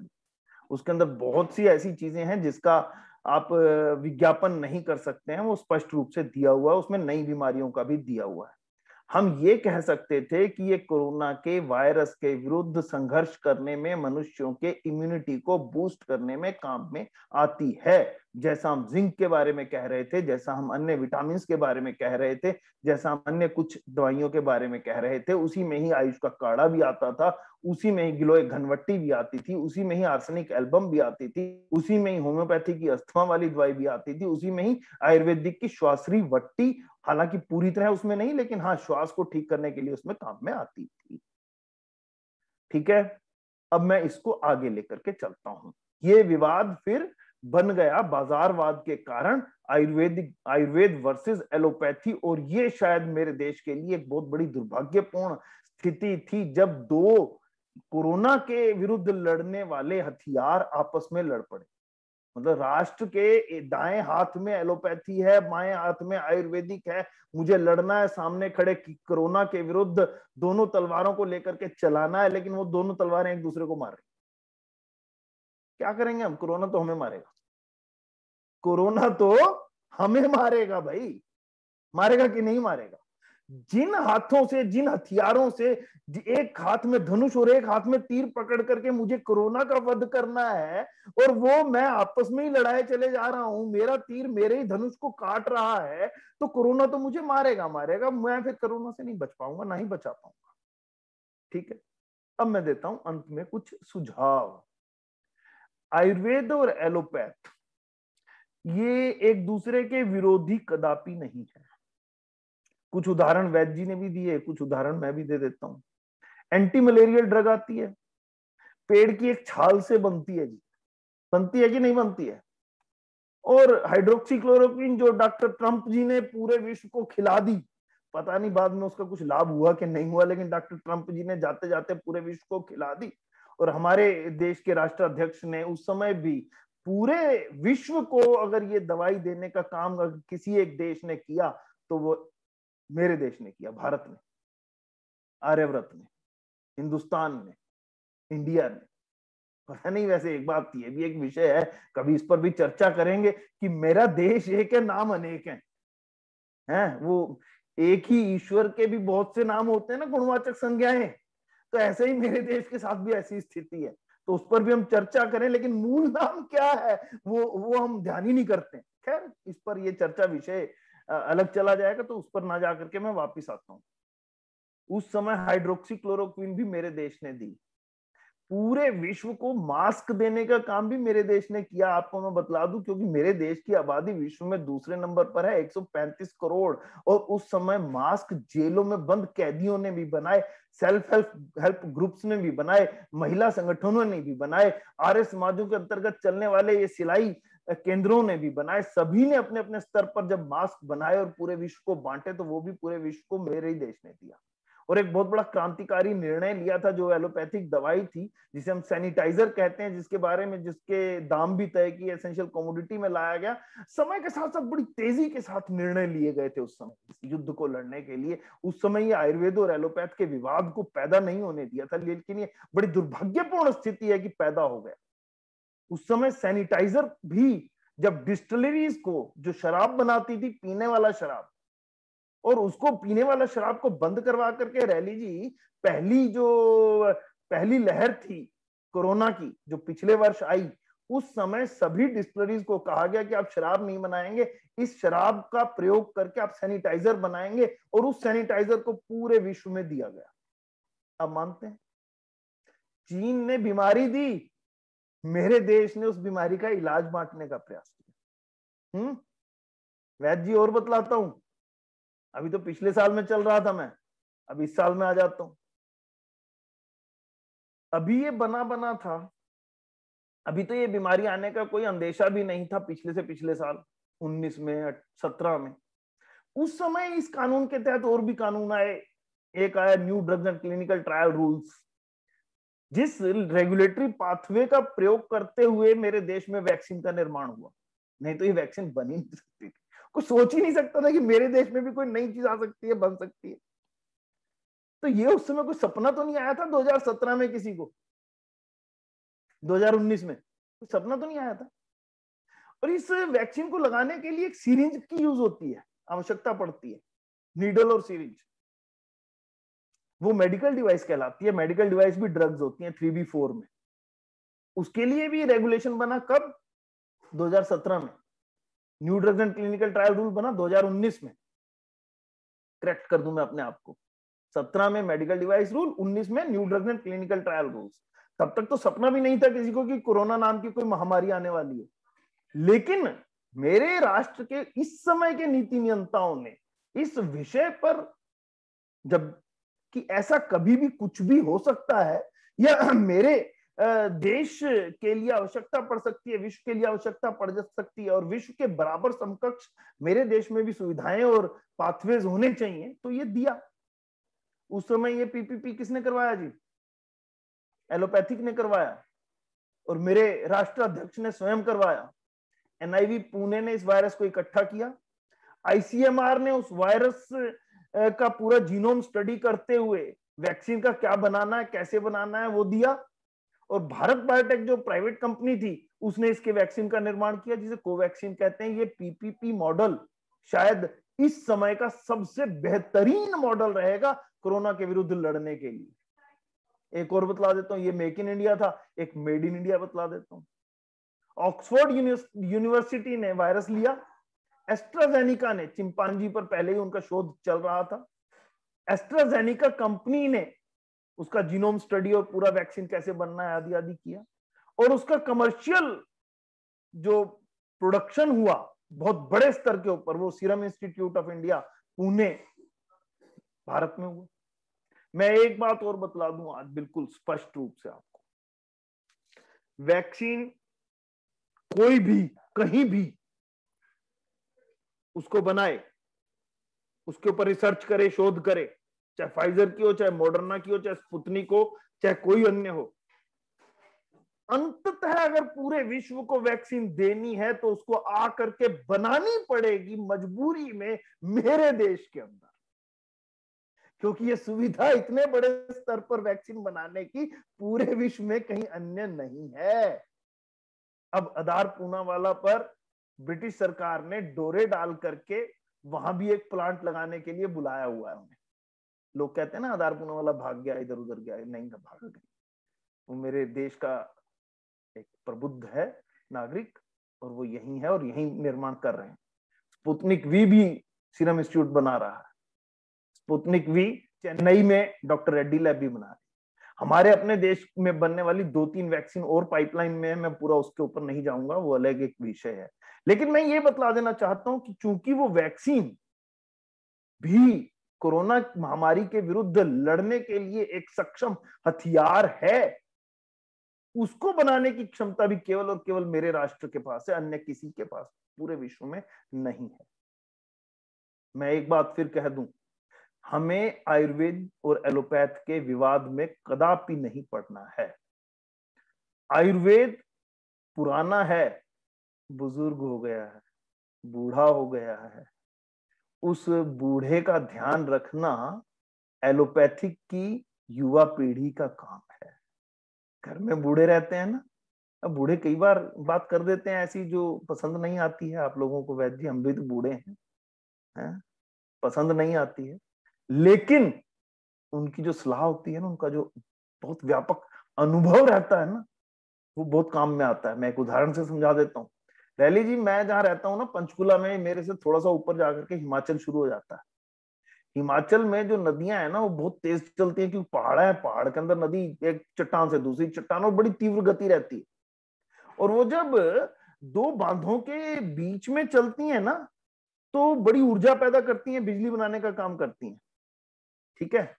लेकिन जिस दिन वो बांध को तोड़ देती है तो हिमालयन सुनामी आती है, जो हिमाचल में भी आई थी, उत्तराखंड में भी आई थी। मेरा सीधा सीधा कहने का मतलब ये है कि एलोपैथी की ऊर्जा को, एलोपैथी की गति को, एलोपैथी की तीव्रता को आयुर्वेद के संयम और अनुभव का बांध यदि बांध करके आगे ले जाएगा, तो निश्चित रूप से मैं कह सकता हूं कि दोनों का संवाद, दोनों का संयोग, दोनों का मिलकर के चलना, दोनों का यानी सभी अन्य पैथियों का भी, जिसमें यूनानी, सिद्धा, होम्योपैथी भी मैं साथ शामिल कर लूं, और सुबह सुबह का ये सांस को ऊपर नीचे करने का योगा भी साथ जोड़ लूं, क्योंकि योगा ने बहुत महत्वपूर्ण काम किया। इस समय जब फेफड़ों के ऊपर सबसे अधिक आ रहा था, तो अनुलोम विलोम, कपालभाति आदि आदि, जो भस्त्रिका आदि आदि जो ये प्राणायाम थे, इन्होंने इन फेफड़ों की शक्ति को बढ़ाने के लिए बहुत काम किया है, बहुत काम किया है। लेकिन हम कहें कि सिर्फ इसी ने किया, अन्यों ने नहीं किया, तो वो लगता है कि कहीं अहंकार की भावना किसी एक पैथी के अंदर रहती है। वो अहंकार जिस भी पैथी के अंदर आएगा, वो पैथी समाप्त हो जाएगी। इसलिए मैं सभी से यही निवेदन करता हूं कि सभी पैथियों को एक साथ मिलकर के, एक साथ चलते हुए, समस्त विवादों को समाप्त कर केवल संवाद को साथ रख करके एक इस अदृश्य जो निरंतर रूप परिवर्तन भी कर रहा है, उस कोरोना नामक वैश्विक महामारी के दुश्मन के विरुद्ध लड़ना है। आइए हम संकल्प लें कि हम विवाद में नहीं पड़ेंगे, संवाद रखेंगे, सभी पैथियों की अच्छी चीजों को लेकर के एक साथ आगे चलेंगे, कदम ताल करते हुए रथ में एक ही दिशा में जुटेंगे, और उस रथ को हम विजय की पताका तक ले करके जाएंगे। इन्हीं शब्दों के साथ वाणी को विराम। ओम इति शम। बहुत बहुत धन्यवाद श्री नरेंद्र जी का। और मुझे लग रहा था अभी कि मैंने 2 बार आपको समझ के लिए लिखा, बड़े संकोच से। काहे के लिए बढ़िया, लिखा आप तो? इतना बढ़िया आप बोल रहे थे, और मुझे लगा कि भाई ये तो एक वक्ता को ही 1 घंटे का समय देना चाहिए था। मैंने कहा था आपसे। खैर, मैं तन्मय प्रसाद मैं एक उसी मिनट पे आ रहा मैं उसी पे आ रहा हूँ, तन्मय प्रसाद जी वाले। अब मैं प्रश्नों को, अब अपने पास समय नहीं, मैं जरूर थोड़ा सा समय का अतिक्रमण करते हुए, हो सकता है 2-4-5 मिनट ऊपर हो, ज्यादा प्रश्न भी नहीं ले पाऊंगा। तो पहला प्रश्न यही जो आपने तन्मय जी का कहा, उनका ये प्रश्न था कि आजकल इंस्टेंट इफेक्ट देने के लिए कि आयुर्वेद के अंदर कुछ एलोपैथी की मेडिसिन को जोड़ दिया जाता है, तो इस विषय में उनका प्रश्न था। और बिल्कुल, आप मैं उसका उत्तर देता हूँ। ये बिल्कुल सत्य है तन्मय प्रसाद जी की कुछ आयुर्वेदिक चिकित्सक अपने स्तर पर विभिन्न प्रकार के कोर्टिकोस्टेरॉइड, जिसमें प्रेडनिसोलोन रहेगा, डेक्सामेथासोन रहेगा, आदि बेटनिसोल रहेगा, आदि आदि, उन्हें, या जब शुगर की कोई दवाई रहेगी तो मेटफॉर्मिन रहेगा, या अन्य इस प्रकार का कोई कफ सिरप बनाएंगे तो देखते हैं हम स्यूडोएफिड्रिन वगैरह का प्रयोग कर लेते हैं, या सेट्रिजिन का प्रयोग कर लेते हैं, आदि आदि अंग्रेजी दवाइयों का चूरा बना करके उसे आयुर्वेदिक दवाइयों में डाल देते हैं, जो कि बिल्कुल ही गलत है, जिससे ना तो डोज तय हो पाती है, ना पाता है। तो इसके लिए मेरा निवेदन बस इतना ही है। हमने अभी सिरसा में भी एक ऐसा केस देखा जहां पर एक बहुत पुराने आयुर्वेदाचार्य बहुत बड़ी मात्रा के अंदर कोर्टिकोस्टेरॉइड, एक पंसारी का काम भी करते थे, साथ में आयुर्वेद का भी करते थे। तो ऐसा मेरा निवेदन है कि ऐसा ना करें। आपको अंग्रेजी दवाइयां प्रयोग करने के लिए आयुर्वेदिक के बीएमएस चिकित्सकों को हरियाणा सरकार ने कम से कम पूरी अनुमति दी हुई है, और जो परिभाषा रजिस्टर्ड मेडिकल प्रैक्टिशनर की रूल 2EE के ड्रग एक्ट में दी हुई है, उसमें BMS BIMS डॉक्टर्स को शामिल कर लिया गया है। यदि आप एलोपैथिक दवाइयों का प्रयोग करना चाहते हैं तो आप उनका पूरा प्रयोग बता करके, समझा करके, मरीज की नॉलेज में रखते हुए करने में सफल और सक्षम हैं। इतना कह करके मैं यही कहूंगा कि ये ऐसा ना किया जाए। एक प्रश्न मृदुला जी का मैं आपसे ही कर लेता हूँ जी बताएं बताएं। ये एक प्रश्न उत्पन्न चर्चा में आया कि स्वामी रामदेव जी ने 25 बीमारियां बोली और ये बोला भाई एलोपैथी के अंदर इनका कोई इलाज नहीं, तो आप सहमत हैं? क्योंकि आप इस विषय नहीं, को मैं इस बात से बिल्कुल भी, मैं फिर कहूंगा कि हमें एक दूसरे पर कीचड़ उछालने का ना तो समय है, ना ही ऐसा करना चाहिए। जो अभी विषय है उसी विषय पर रह करके कि कोरोना के विरुद्ध चूंकि कोई दवाई नहीं है, मिल करके सभी उसके निदान के लिए, उपचार के लिए, रोकने के लिए दवाइयों को खोजने का प्रयास करना चाहिए। एलोपैथिक में उन 25 बीमारियों का कोई इलाज नहीं है, ऐसा कह देना भी अनुचित है, और ऐसा कह देना कि उनका इलाज सिर्फ आयुर्वेद में है, वह सिर्फ एलोपैथ में है, वह भी अनुचित है। और एक बात और जोड़ दूं, जो कहा जाता है कि कोई भी दवा हो तो उसका साइड इफेक्ट आयुर्वेदिक दवाइयों का नहीं होता है। मैं एक सामान्य आपको सूत्र दे देता हूं, जिस भी पदार्थ का इफेक्ट है तो उसका साइड इफेक्ट जरूर रहता है। जहां इंडिकेशन है वहां कंट्रा इंडिकेशन जरूर रहती है। वैद्य जी ने भी इस बात को अपनी बात में कहा था। तो उसी बात को, चूंकि एलोपैथिक दवाइयां तीव्र गति से काम करती हैं तो उनका साइड इफेक्ट भी उतना ही तीव्र रहता है। आयुर्वेदिक दवाइयां बहुत आराम से काम करती हैं, क्रोनिक डिजीजेस में ज्यादा अच्छी बेहतर काम कर पाती हैं, तो उनका साइड इफेक्ट भी उतना ही कम रहता है। अगला प्रश्न लेंगे। एक प्रश्न मेरे पास है, वो डॉक्टर साहब के लिए है, सविता खंडेलवाल जी का। वो कहने लगे जी मैं 25 साल से अस्थमा की आयुर्वेद की भी दवाई ले रही हूँ और एलोपैथी की भी ले रही हूँ, और मेरा जो है अस्थमा वही का वही है। ये डॉक्टर भार्गव जी आप इसका उत्तर देना जी, चाहिए तो। ऐसा है, इसके लिए केवल वर्धमान पीपली पाइपर लांगम आता है। पाइपर लांगम, मेरी आवाज जा रही है? आ रही है जी, आ रही है जी, पाइपर लांगम, जिसको मग पीपल बोलते हैं, इसका केवल 15 दिन सेवन कर ले। 15 दिन से 21 दिन में क्या होगा, लंग्स को पोटेंशिएट कर देगा, ओजस तेजस शक्ति को बढ़ा देगा, तो कफ का निर्माण नहीं होगा। तेजस शक्ति को बढ़ाना है, वो क्या करना है, इसको तीन तीन मग पीपल लेना है, इसको 1 कप दूध में पकाना है, 1 कप पानी रख लेना है, पानी डालकर पानी उड़ जाए, दूध की मात्रा को 1 दिन में 1 बार सेवन करें। 15 से 21 दिन तक सेवन करना है। 21 दिन के बाद सेवन नहीं करना है, क्योंकि शास्त्रों में कहा गया है क्षार, लवण और पीपली 21 दिन के बाद 21 दिन तक रोग पर काम करती है, फिर रोगों का संचय करती है। इसलिए इस बात का एहतियात जरूर रखना होता है। तो आप इसको करें, इससे जरूर लाभ मिलेगा।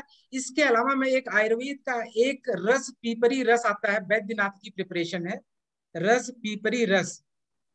बस इसका केवल 1 रत्ती सुबह 1 रत्ती शाम को, मीन्स 125 मिलीग्राम सुबह, 125 मिलीग्राम शाम को सेवन करें। आपको ऐसा लगेगा कि अस्थमा में काफी लाभ हो जाएगा। इसके बाद भी थोड़ा लंग को पोटेंशिएट करना होगा, जिसके लिए आयुर्वेद में पुष्कर मूल बहुत ही फायदेमंद है। पुष्कर मूल। क्योंकि समय अभाव है, मैं एक ही अंतिम प्रश्न दूंगा, बाकी मैं जी, मेरा कुछ प्रश्न डॉक्टर विवेक जी से भी है। वैसे कॉन्ट्राडिक्टरी नहीं है, एक संवाद जैसा इन्होंने कहा है, एक जो है सुखद संवाद और एक दूसरे की पैथी का कॉम्बिनेशन और कोऑर्डिनेशन ऐसा एस्टैब्लिश करना चाहिए जिसे सही मायने में फायदा हो। लेकिन जो व्यवहार में ये देखा जाता है ऐसा नहीं है। इसके बारे में मैं जानना चाहता हूँ, ऐसा क्यों नहीं हो पाता है? आयुर्वेद के जो चिकित्सक हैं कभी एलोपैथी का विरोध नहीं करते हैं, उसको समग्रता से एक्सेप्ट करते हैं, लेकिन एलोपैथ के चिकित्सक बंधु आयुर्वेद को बिल्कुल नहीं एक्सेप्ट करते हैं, उसका खंडन करते हैं बिना ज्ञान के। ऐसा क्यों? मैं बतला देता हूँ। ये भी अहंकार का भाव है, और कहते हैं ना, खुद ही को कर बुलंद इतना कि खुदा तुझसे ये पूछे बता तेरी रजा क्या है। आप आयुर्वेद को उन पुरानी बुलंदियों पर ले जाएं और ये एलोपैथ वाले तो आपके पीछे खुद ही आ जाएंगे, यानी कि हम तो आपके पीछे लग ही जाएंगे। एक और दूसरा, मैं पूरा आपको उत्तर दे दूं और फिर उसके बाद समय का भी अभाव है, थोड़ा सा एक प्रश्न और मैं लेना चाहता हूँ। 2-4 प्रश्न करेंगे जिससे क्या है कि हमारी क्लैरिटी हो जाएगी, जो बड़ा संवाद हुआ उसका हाँ, एक्सट्रैक्ट मैं बतला देता हूँ आपको। जब हम आयुर्वेद और एलोपैथ को मिलाकर के चलेंगे तो बहुत सी, जैसा आपने भी अपने संबोधन में कहा कि बहुत सी ऐसी अंग्रेजी दवाइयां हैं जिनका अंततः निर्माण किसी ना किसी फाइटोस्यूटिकल बोलते हैं, जो कि किसी ना किसी पेड़ पौधे से किया गया। तो पेड़ पौधे से हम अंग्रेजी दवाइयां बनाते हैं तो निश्चित रूप से लगता है कि हाँ, आयुर्वेद से हमने एलोपैथ निकाला। लेकिन अगर दूसरी तरफ जाते हैं तो कैप्सूल्स का प्रयोग करते हैं। वो प्रश्न भी साथ ही इसमें शामिल हो जाएगा। क्या उनका नाम क्या है, मैं बतला दूं आपको। उनका नाम है तन्मय प्रसाद जी। बहुत एक सुंदर प्रश्न उन्होंने पूछा हुआ है, उसको भी साथ ही शामिल कर लेता हूँ। जब हम शेड्यूल टी देखते हैं ड्रग रूल्स का, जिस जो आयुर्वेदिक के लिए जीएमपी देता है, तो उसमें कैप्सूल भी आता है। और कैप्सूल का जो बाहर का जेल रहता है, वो जब हम 3B3 देखते हैं ड्रग की परिभाषा एलोपैथिक की, तो कैप्सूल एक एलोपैथिक दवा है। ठीक है, ये दो चीजें देखते हैं, यानी कि एलोपैथी के अंदर आयुर्वेदिक है, आयुर्वेदिक के अंदर एलोपैथिक है। साथ चलेंगे तो दोनों की गति है, नियति है। वरना क्या होगा, अगर शादी तो कर दी, विवाह संस्कार हो गया, पाणी ग्रहण हो गया, गृहस्थाश्रम प्रवेश हो गया, पति पत्नी अलग अलग चलने लगे, तो फिर हमारे यहाँ तो रैली जी, हमारे यहाँ तो वापसी का कोई है नहीं ना। वो कोई संस्कार ऐसा भी है जिसमें कि वो दिलवा देते हैं क्या, जो कानून के अंदर डाइवोर्स दिलवाते हैं? रैली जी शायद व्यस्त है, हमारे यहाँ तो ऐसा कोई है नहीं ना। तो उसमें तो मैं तो ये कहूंगा कि ये आयुर्वेद और एलोपैथ को हाथ में हाथ डाल करके इसी तरह से चलना चाहिए। अलग अलग होने की तो बात ही ना करनी चाहिए, ना सोचनी चाहिए। अब एक प्रश्न था तन्मय प्रसाद जी का बड़ा सुंदर, कि जिलेटिन जानवरों की त्वचा से बनता है। त्वचा से नहीं बनता है, हड्डी से बनता है। हाँ, हड्डी से बनता है। एक दूसरा, नीचे किसी ने उत्तर भी दिया है, बिल्कुल ठीक उत्तर दिया है, कि अभी जब बाबा जी ने स्वामी रामदेव जी ने कैप्सूल बनाए तो कहने लगे कि ये तो जानवरों की हड्डियों से बने जिलेटिन का मैं अपने कैप्सूल में प्रयोग करूं, ये कोई बहुत ज्यादा उचित नहीं है। तब शोध हुआ था ये हरियाणा के रेवाड़ी में, और सबसे पहले एक वी कैप्सूल के नाम से, जिसको हम वेजिटेबल कैप्सूल बोलते हैं, जो चावल आदि के मांड से बनाया गया। तो ऐसा नहीं है कि इसमें दोनों तरह के हैं, जो हम कह सकते हैं कि नॉन वेज भी हैं और वेज भी हैं, कैप्सूल दोनों प्रकार के होते हैं। लेकिन जब हम दवा के रूप में किसी चीज का प्रयोग करते हैं तो बहुत सी आयुर्वेदिक दवाइयों में ऐसे पदार्थों का प्रयोग किया जाता है जिन्हें हम देखने बैठे कैटेगराइज करें नॉन वेज और वेज में, तो वो नॉन वेज में आते हैं। ऐसा एक बहुत पूर्व में वृंदा कारत ने भी एक आरोप स्वामी रामदेव जी पर लगाया था, जिसके बारे में यही भारत सरकार ने कहा था कि अगर किसी के प्राण बचाने के लिए यदि किसी इस तरह का प्रयोग करना भी पड़े तो उसे हम अनुचित नहीं समझते हैं, इसे हम आपातकालीन धर्म कहते हैं। और ऐसा उपलब्ध हमारे साहित्य में भी है कि इसके लिए किया जा सकता है। धन्यवाद। एक और मेरा प्रश्न था बड़ा। जी पूछे। मैं एक चीज कहना चाहूंगा, अपने पास केवल अब 5 मिनट। 10 मिनट जी। बहुत छोटा आंसर दीजिए। जैसा आपने कहा कि आयुर्वेद बूढ़ा हो गया है, ऐसा आपने अपने शब्दों में ही कहा कि बूढ़ा है, बूढ़े के पास ज्ञान और अनुभव होता है, समुद्र और समग्रता भी होती है, और हर चीज को समाने की और सलूशन देने की क्षमता भी होती है। मैं उसी को थोड़ा सा बड़ा कर दिया। दूसरे एस्पेक्ट पर बूढ़ा जरूर है, लेकिन कामयाब जितना पहले था उतना आज भी कामयाब है। देखिए, मैं यहाँ पर खंडन इसको मत समझिएगा, मेरा एक विनम्र निवेदन है कि आयुर्वेद की जो है, जो सही मायने का बेसिक फंडामेंटल्स है, उसका एप्लीकेशन नहीं है, जिसकी वजह से आज समाज में विकृतियां हो रही है। हाँ, मैं उत्तर दे देता हूँ 2 मिनट में इसका। मैंने बूढ़ा कह करके सम्मान किया। हम वृद्ध जनों का आर्य समाज में सम्मान करते हैं। सम्मानीय रैली जी बैठे हैं, कीर्ति जी बैठे हैं, अब तो मैं भी उन्हीं वृद्धों में ही हूँ, तो मैं भी सम्मान इसी बहाने अपना भी मांग लेता हूँ। कोई खास बात नहीं है इसके अंदर, लेकिन ये बड़ी स्पष्ट सी बात है। मैंने आयुर्वेद को सम्मान दिया, और वैसे भी इतिहास की दृष्टि से देखें तो मैंने आयुर्वेद को वेदांत साहित्य में कहा और वेदों से निश्रित कहा।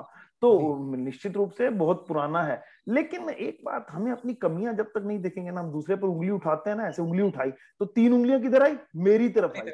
हमें अपनी इन 3 उंगलियों को देखना है कि ये 3 उंगलियां मेरी तरफ क्यों आ गई भाई? तो ये मेरे को कह रही है कि उसकी कमियां तो बाद में देखना, पहले अपनी कमियां देख लें। तो एलोपैथी को भी, आयुर्वेदिक को भी एक दूसरे पर उंगली उठाने की जगह जो 3 मुड़ी हुई उंगलियां अपने ही हाथ के नीचे से अपनी तरफ आई, तो वो उसका इशारा समझना चाहिए कि हाँ, हमें अपनी कमियों को देखते हुए आगे बढ़ना है।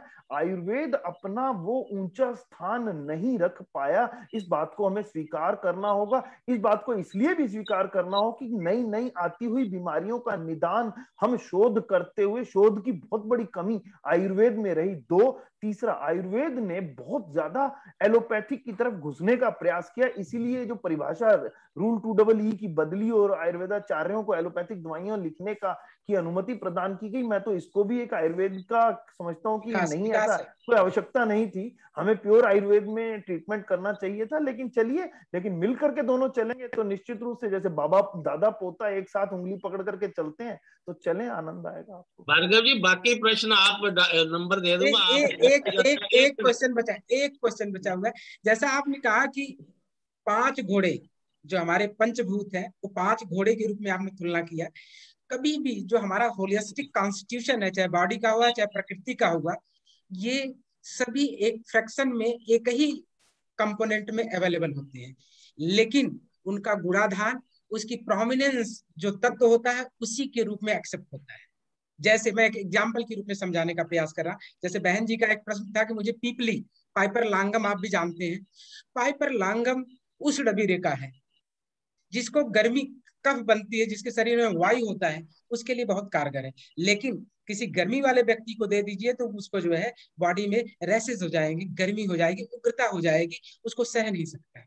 इसका मतलब नहीं है कि उसमें पृथ्वी जल वायु आकाश नहीं है, अग्नि ही केवल नहीं है, यानी अग्नि के साथ और भी 5 भूत हैं, 4 भूत हैं। मेरा कहने का आशय यह है कि वो अपनी समग्रता में, प्रकृति देखिए 5 घोड़े एक जगह रहते हुए भी अपना सही चयन और सही कार्य करती है, तो प्रकृति का ज्ञान लेकर हम मानव जाति क्यों नहीं ऐसा कार्य कर पाते?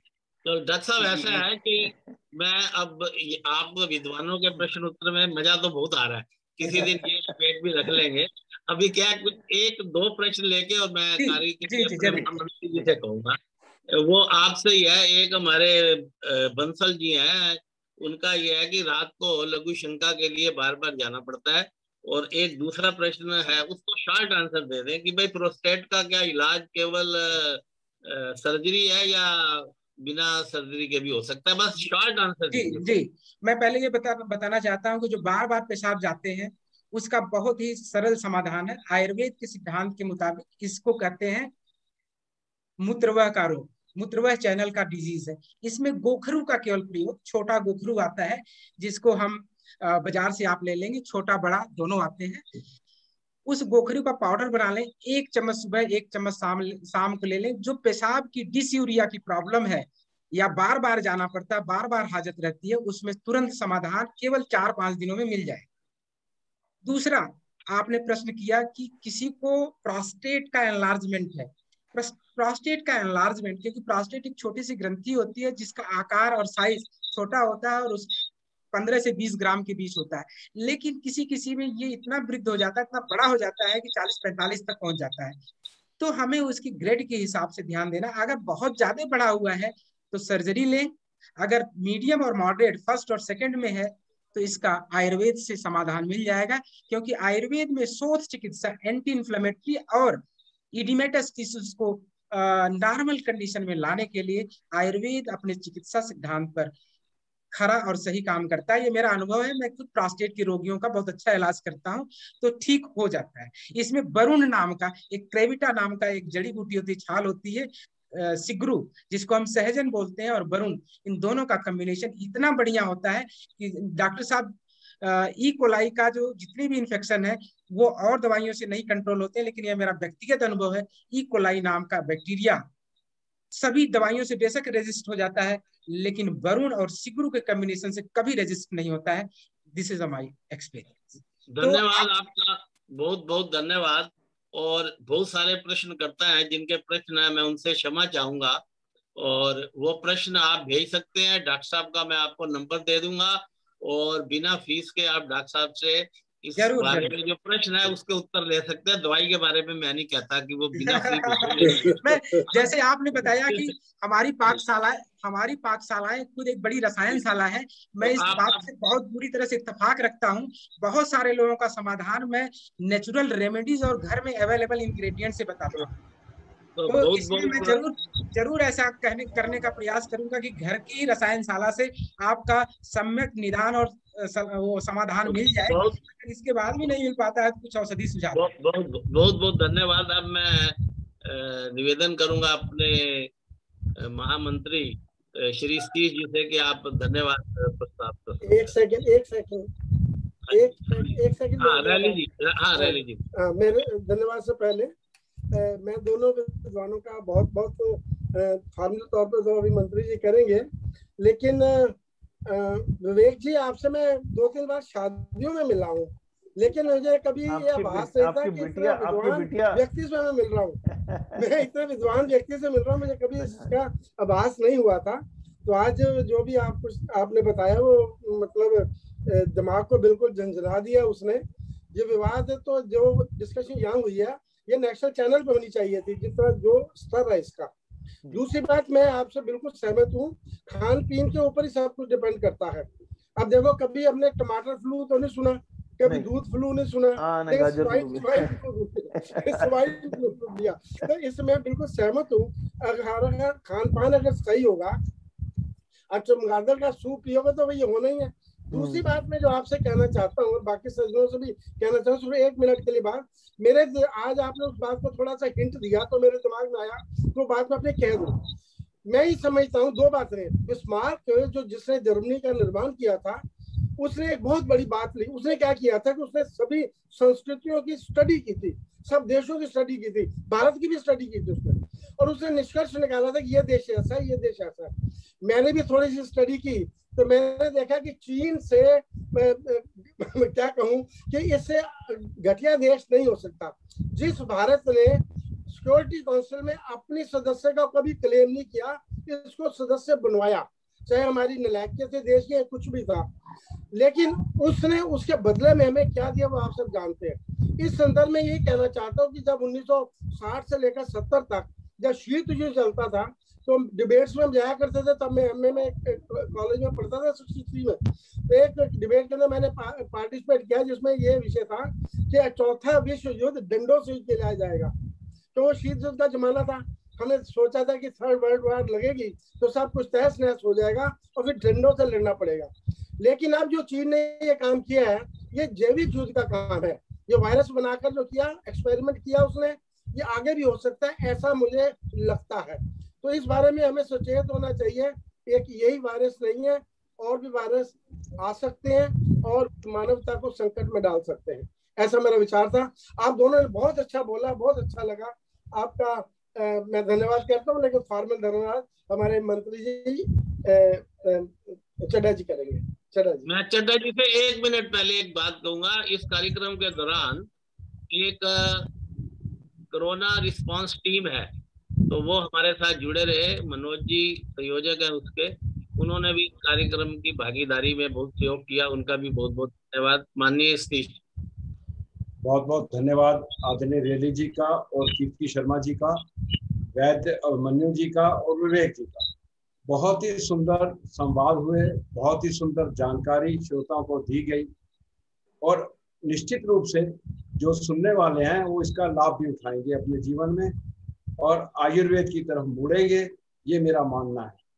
मैं खुद, मुझे किसी कीड़े ने काट लिया था तो मैं स्टेरॉइड दिए जाते थे तो मैं ठीक हो जाता था, और जैसे ही छोड़े जाते थे तो एक डॉक्टर ने आयुर्वेद और एलोपैथी दोनों दिए और कहा धीरे धीरे मैं एलोपैथी कम कर दूंगा, आयुर्वेद बढ़ा दूंगा, आप बिल्कुल ठीक हो जाओगे।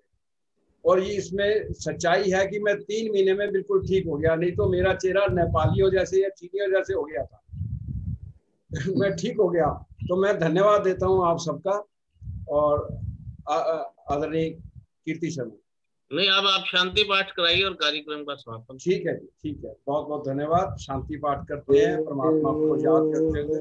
ओम शांति अंतरिक्षं शांति पृथ्वी शांति रापा शांति रोषधय शांति वनस्पतया शांति विश्वे देवा शांति ब्रह्मा शांति सर्वगम शांति शांति रे शांति सामा शांति रेधि। ओम शांति शांति शांति। आप सबका बहुत बहुत धन्यवाद जी।